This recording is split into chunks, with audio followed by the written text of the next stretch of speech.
حامل تھی، ساری زندگی گناہ کرتی رہی، کنویں سے پانی نکال کے کتے کے بچے کو پلا دیا، اس کی بخشش ہو گئی، جنت میں چلی گئی۔ ارے جنت دینے پہ آئے تو ایک بد کردار عورت کو جنت میں پہنچا دیتے ہیں، اگر فتوے لگانے پہ آئے تو عزادار مظلوم کربلا پہ لگا دیتے ہیں۔ یہ کیسا انصاف ہے؟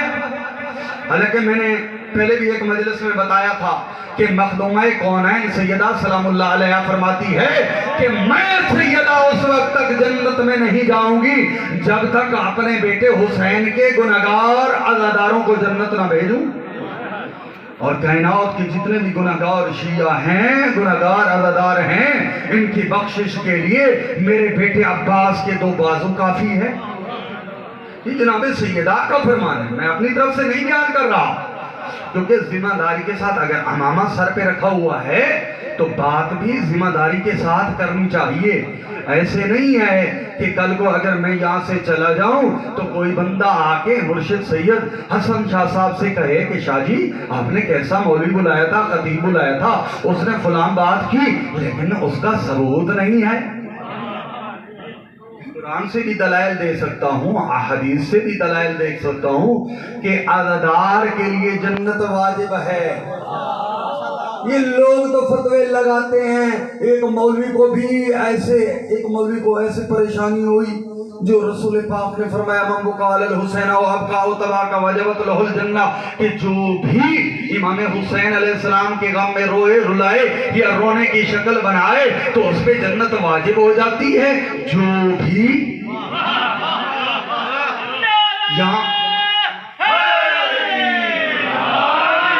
یہاں یہ نہیں بتایا کہ متقی ہو، مولوی ہو، عالم ہو، مجتہد ہو، یہ کہا ہے کہ جو بھی امام کے غم میں روئے رلائے یا رونے کی شکل بنائے تو اس پہ جنت واجب۔ ارے جنت اتنی سستی ہے کہ رونے والے کو جنت مل جائے گی، اعمال کی قید بھی نہیں ہے۔ سمجھ رہے ہیں نا؟ میں آج اردو میں گفتگو کر رہا ہوں، کوشش کر رہا ہوں، آج تک اردو میں گفتگو نہیں کی لیکن کوشش کر رہا ہوں آپ کی طبیعتوں کو ساتھ ملانے کی۔ سریکی ملتا ہے ہمارا، آپ نے تھوڑا تھوڑا میرے ساتھ بولنا ہے، سبحان اللہ، ماشاءاللہ، درود، یہ آپ نے پڑھنا ہے تاکہ میری حوصلہ افزائی ہوتی رہے اور مجھے یہ یقین ہو جائے کہ میں مولا علی کے فضائل برداشت کرنے والوں میں پڑھ رہا ہوں، مولا کی ذات میں شک کرنے والوں میں نہیں۔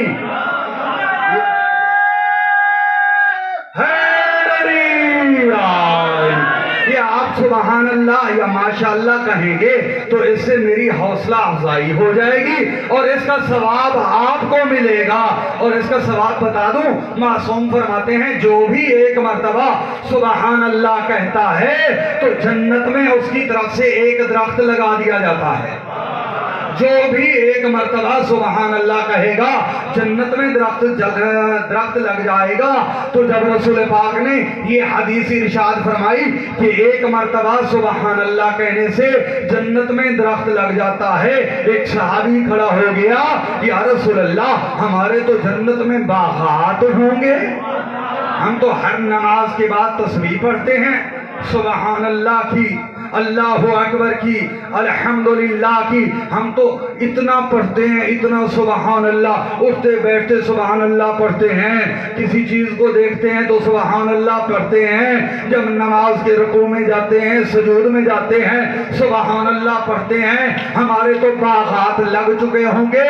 سرکار فرماتے ہیں ہاں تمہارے باغات لگ چکے ہوں گے اور حد نگاہ وسیع باغات لگ چکے ہوں گے، لیکن یاد رکھنا اپنے ان باغات کو جلا مت دینا،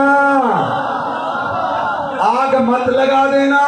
وہ کہتا ہے یا نبی اللہ، یا رسول اللہ، ہم یہاں باغات وہاں، جل جائیں گے.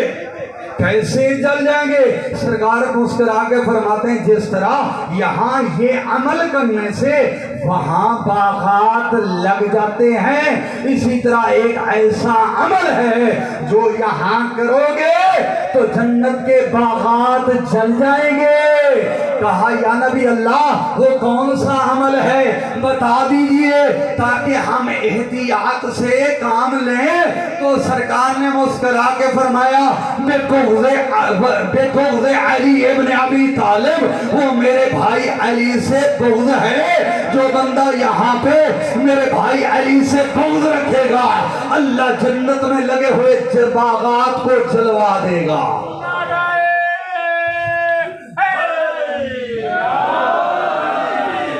یعنی یہاں پہ سبحان اللہ کہنے سے جنت میں باغات لگ جاتے ہیں، لیکن یاد رکھنا علی سے بغض مت رکھنا ورنہ وہ باغات جل جائیں گے. فقط وہ باغات نہیں جلیں گے بلکہ تمہارے اعمال بھی جل کے راکھ ہو جائیں گے.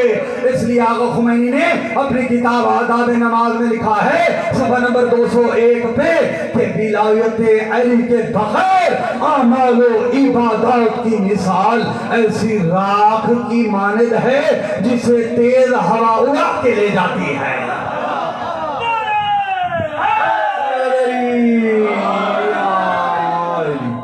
مولا آپ کو سلامت رکھے. اچھا بات یاد ہے نا کہ اس نے شک کیا کہ یہاں پہ جو بھی روئے رلائے یا رونے کی شکل بنائے اس پہ جنت واجب. ارے جنت اتنی سستی ہو گئی کہ قید بھی نہیں ہے اعمال کی عبادات کی. مجھ پہ لگا دینا فتوے.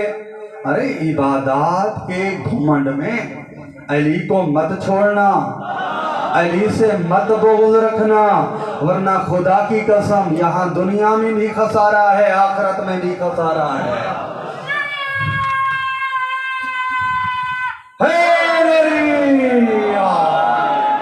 مولا آپ کو سلامت رکھے. بس اس نے سوچا پھر کیا کیا مصلی عبادت بچھایا. نام بھی اس عالم کا لکھا ہوا ہے، میں ڈر کی وجہ سے نہیں پڑھ رہا. نام بتا دوں، ارے علامہ ہلی تھا، کوئی اور نہیں تھا. پوری ذمہ داری سے کہہ رہا ہوں جتنی کتابیں کہو مقتل دربندی سے لے کر مجالس المنتظرین تک حوالوں کے انبار لگا دوں. علامہ ہلی نے شک کیا کہ جنت اتنی سستی ہو گئی. پھر مصلی عبادت بچھا کے 2 رکعت نماز پڑھی، نماز حاجت. جو یہ مشکل آ گئی ہے مشکل کشا کا بیٹا میری مشکل کو حل کر.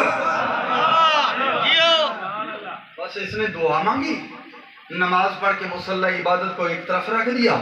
پھر نجف اشرف کی طرف روانہ ہوا، ہلا سے چلا نجف اشرف کی طرف. راستے میں اکیلا تنہا جا رہا ہے. اچانک ایک نورانی شخصیت نمودار ہوئے، نام نہیں لکھا ہوا، نورانی شخصیت نمودار ہوئے. آنے والی ہستی نے سلام کیا، اس نے سلام کا جواب دیا. پوچھنے لگے کہاں جا رہا ہے؟ شیخ نے کہا کہ میں نجف اشرف جا رہا ہوں، ایک کام ہے، مشکل کشا کی دہلیز پہ سجدہ سلام کروں گا، وہاں پہ اپنی مشکل بیان کروں گا. اچھا میرا بھی دل چاہتا ہے میں بھی تیرے ساتھ چلوں. دوسرے الفاظ میں یوں کہوں کہ یہ شیخ اس آنے والی ہستی کے ساتھ چل پڑا. یہ نہیں کہتا کہ آنے والی ہستی اس کے ساتھ چل پڑی، نہیں، میرا ادب اس بات کی اجازت نہیں دیتا. بہرحال وہ آنے والی ہستی چل پڑے، یہ شیخ بھی ساتھ چل پڑا. راستے میں وہ آنے والی ہستی کہتی ہے میرا دل چاہتا ہے تجھے ایک قصہ سناؤں. آپ کا دل ہو وہی قصہ سنا دوں، ماشاءاللہ وہی واقعہ سنا دوں جو آنے والی ہستی نے سنایا ہے.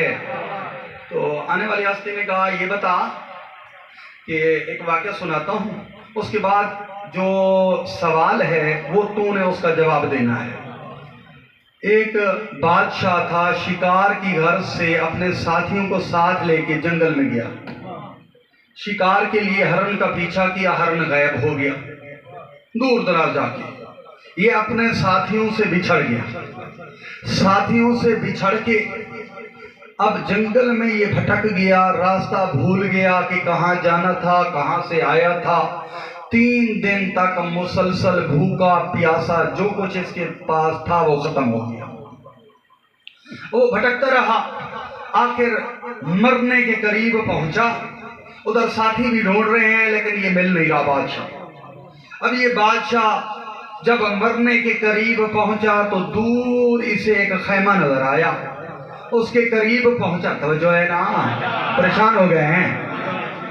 قریب پہنچا، قریب جا کے کہا، دیکھا کہ ایک بوڑھا ہے ایک بوڑھی ہے جن کے پاس ایک بکری وہاں پہ بندھی ہوئی ہے خیمے کے در پہ۔ تو اس نے اشارے سے کہا کہ بھوکا بھی ہوں پیاسا بھی ہوں، مجھے کھانے پینے کے لیے کچھ دو۔ انہوں نے جو کچھ تھا ان کے پاس پیش کیا، یعنی لکھتے ہیں کہ دودھ تھا، وہ دودھ پیش کیا۔ بادشاہ کو اور بھوک لگی تو انہوں نے کہا کہ ہماری ساری زندگی کا سرمایہ یہی بکری ہے، ساری زندگی کا سرمایہ یہی بکری ہے، اس کو ذبح کر، اس کا گوشت بنا کے تجھے دیتی ہوں، اس کو کھا لے۔ ایسا کیا گیا، اس نے گوشت پکا کر بوڑھی عورت نے بادشاہ کو پیش کیا، اس نے کھایا، جان میں جان آئی۔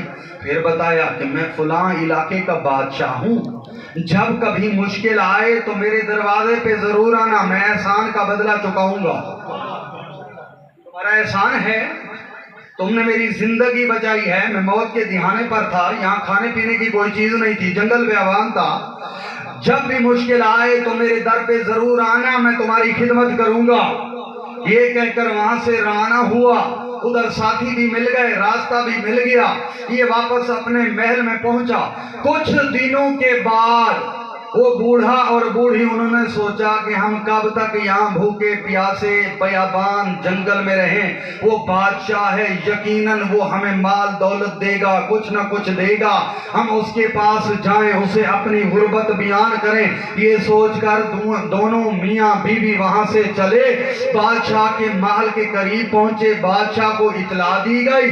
بادشاہ نے پیروں میں جوتی نہیں پہنی، جلدی سے دوڑتا ہوا آیا، ان دونوں بزرگوں کا احترام کیا، انہیں اچھے مقام پہ بٹھایا، اچھا کھانا کھلایا، وزیروں مشیروں کو بلایا، پھر کہا کہ دیکھو یہ وہ بوڑھا اور بوڑھی ہے جنہوں نے جنگل بیابان میں میری جان بچائی تھی، اب یہ بتاؤ کہ میں انہیں کیا کچھ عطا کروں کہ ان کا احسان مجھ سے اتر جائے، ان کا احسان ختم ہو جائے۔ اب وہ ایک دوسرے کی طرف دیکھنے لگے، سوچنے لگے، تو اب میرا سوال یہ ہے، وہ آنے والی نورانی شخصیت کہہ رہی ہے کہ شیخ میرا سوال یہ ہے کہ اب وہ کیا دے، ان دونوں بزرگوں کو کیا چیز دے، ان کا احسان ختم ہو جائے۔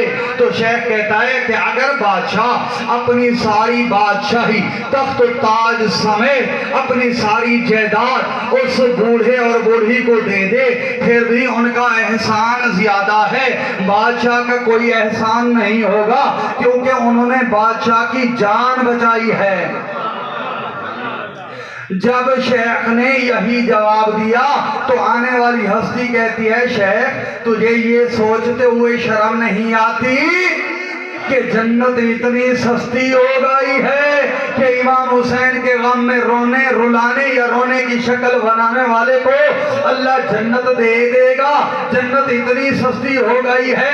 ارے یہ بتا، کربلا میں ہمارے جد حسین نے توحید کو بچانے کے لیے، اس ذات کو بچانے کے لیے اپنا کیا کچھ رکھ دیا ہے، اپنا تو سب کچھ قربان کر دیا ذات توحید کو بچانے کے لیے۔ اب اگر اللہ ان اللہ علی کل شیء قدیر ہونے کی حیثیت سے امام حسین کے عزادار کو ایک جنت دے دے، یہ جنت کوئی بڑی چیز نہیں ہے، جنت تو معمولی ہے۔ عام طور پر لوگ کہتے ہیں جی دعا کریں ہم جنت میں جائیں، دعا کریں ہم جنت میں جائیں۔ جو معرفت نہیں رکھتا وہ یہ دعا کرے کہ ہم جنت میں جائیں، لیکن ہم یہ دعا نہیں کرتے کہ ہم جنت میں جائیں، بلکہ ہم یہ دعا کرتے ہیں کہ ہمیں معصومین علیہ السلام کی کچہری نصیب ہو، معصومین علیہ السلام کا جوار نصیب ہو۔ کیوں؟ ہم یہ جانتے ہیں کہ جنت میں تو کتا بھی جائے گا، پھر کتے میں اور جنتی میں کیا فرق ہے؟ ارے جنت میں کتا بھی جائے گا، نہیں پتا، گدھا بھی جائے گا، صرف کتا نہیں جائے گا۔ اچھا ایک خطیب نے بڑے جوش و جذبات میں کہا کہ جی کتا جنت میں جائے گا، کتا جنت میں جائے گا، لیکن اس نے کوئی نمازیں تو نہیں پڑھی، نماز تو نہیں، ارے کتے پہ واجب ہی نہیں ہے نماز، تو کیسے پڑھے؟ بہرحال یہ موازنہ کرنا درست نہیں ہے، لیکن اتنا ضرور کہوں گا کہ نمازوں کے گھمنڈ میں جنت نہیں ملتی، نمازوں کے زور پہ جنت نہیں ملتی۔ اگر نمازوں کے گھمنڈ پہ زور پہ جنت ملتی تو اللہ قرآن میں فوائل للمصلین نہ کہتا کہ نمازیوں کے لیے ویل ہے۔ فقط ایک مقام پہ نہیں ہے، کافی مقامات پہ ایسے بھی ہے کہ اعمال عبادات کے ضائع ہونے کا ذکر موجود ہے۔ اگر نمازوں پہ جنت ملتی تو کربلا میں لشکر یزید نمازی تھا، اور جو مولا علی علیہ السلام کے مقابلے میں آئے تھے وہ بھی نمازی تھے۔ کافی روایات موجود ہیں۔ عقیدے کا درست ہونا جنت میں جانے کی علامت ہے۔ اگر عقیدہ درست ہو تو انسان جنت میں جائے گا، اگر عقیدہ درست نہ ہو تو نوح کا بیٹا بھی ہو تو جنت نہیں جائے گا۔